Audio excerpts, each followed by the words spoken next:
Hello everyone and welcome to my YouTube channel. Today I'm going to make a stitched hexagon shaped card. So the base of the card is actually going to be a hexagon shape. So we're going to do cutting of some white cardstock to give us a panel to adhere all of these stitched hexagons. With this one here, I've cut it out of all blue cardstocks, sapphire, bluebird, and I've used the dark side, the light side, and also Carolina with the dark side and the light side. And rather than just stick it to a card panel like this and having white showing around, I just want this part to be the base of the card.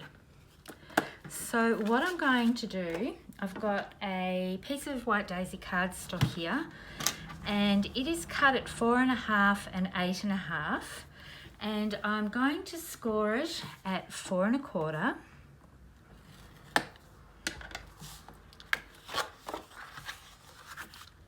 And fold it over, and from this panel I'm going to cut a stitched hexagon.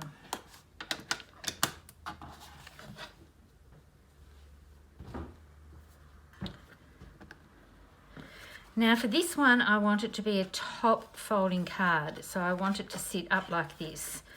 So what I need to do is place my stitched hexagon so that the top part of it does not cut through the fold. So the fold is here, and I want it to be able to sit up flat, so I need this flat part here as a base, and this hanging over the edge of the fold. If I was going to do a side folding card, I would have it positioned so that the point of the hexagon comes out so that there is a fold part here. So this part here is the fold, and this would hang off the edge. And then when we put these pieces together, it will hang over the side, but that's okay because you won't see that from the front of the card. But for this one, I want it to be a top folding card. So I'm going to position it here with this hanging over the top. I'm just going to use some washi tape, and then I will run this through my die cutting machine.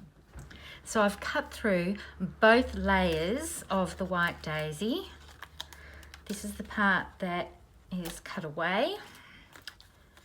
I'll get rid of that. Gently peel off the washi tape.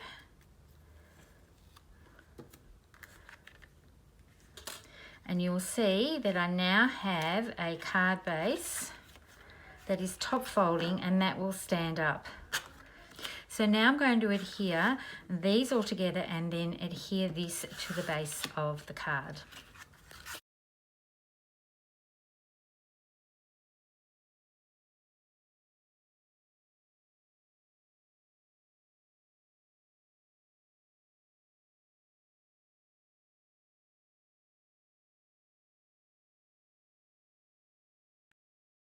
Now you can see here I've actually missed the corner part, but that's okay because I'm going to stick my stalk over the top. I was cutting these out of all scrap pieces of paper, so this is a good way to use up those little pieces of paper and cardstock and even pattern paper that you have left over. So now that they're all adhered, I'm going to apply some glue to the base of the card.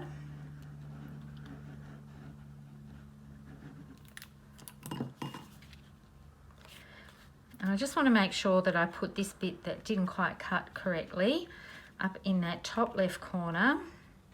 I'm going to hold my card so that I can get things all nicely lined up. And using liquid glue, I can slide things around a little bit. It gives me some wiggle room. So this is now the base of the card. You can see that it'll fold up like that. It'll sit quite nicely. So it will still stand up. If you designed it and had the point there, of course it wouldn't sit. So you just have to always be mindful of where the fold is, and it doesn't matter that that little bit is hanging over at the top, because I just wanted to create an actual card base and no one's really going to look at that part of it. Now I'm going to adhere my stalk and the little baby. The stalk and the little baby are from the Sweet Safari card making set. If this is still available, I'll link it down below in the description. What I normally do when I get a set like this and there's a bit of colouring involved, I usually stamp out onto some white cardstock some of the images, and then when I'm going down to my parents, or if I'm going away or to a crop and I'm not quite sure what I'm going to do for the day, and I'll do some colouring while I'm away and have them all ready to go. And then when I need a card, all I have to do is use the thin cuts and cut them out and they're all ready to go. And then I can just keep all of the images in the stamp packet. So what I'm going to do for this is pop the stalk up on some foam tape and have the little baby dangling down, and I'm also going to have a little bit of our silver embellishing thread to dangle from the stalk. So I'll go ahead and I'll do that, and I'll speed this up so that you can watch it.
So now you can see I've used sentiments from this stamp set, the congratulations, and I've also stamped for the inside of the card the bundle of joy, and there's a little on your to put as well, but I didn't want to put it and double mat it on these two hexagons here. I just wanted a fine outline, so I'm just going to take my scissors and trim closely around the edge of this stitched hexagon.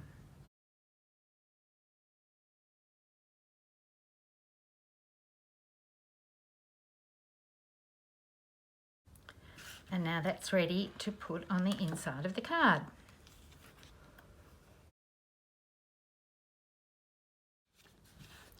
So here's the completed card. You can see when you open it that you can't actually notice that this part of the hexagon base isn't actually the full size of the largest stitched hexagon. So it works very, very well as a top folding card. And having that little bit of embellishing thread coming down from underneath the stalk and behind the little baby bundle actually works very, very well to connect the two together. This is another one that I've done. It is a side folding card, this one. I made this one first and then thought it would work just as well as a top folding card. You can see here how I have put the stitched hexagon onto the folded piece of cardstock and hung it over the edge of that fold so that it remains as one card base. And then you don't have to worry about trying to adhere these pieces together, and it's still strong enough to hold all of that together. I hope you've enjoyed watching how quickly these shaped cards come together. I'll put some still shots up at the end of this video for you to have a look at, and I hope to see you next time. Bye for now.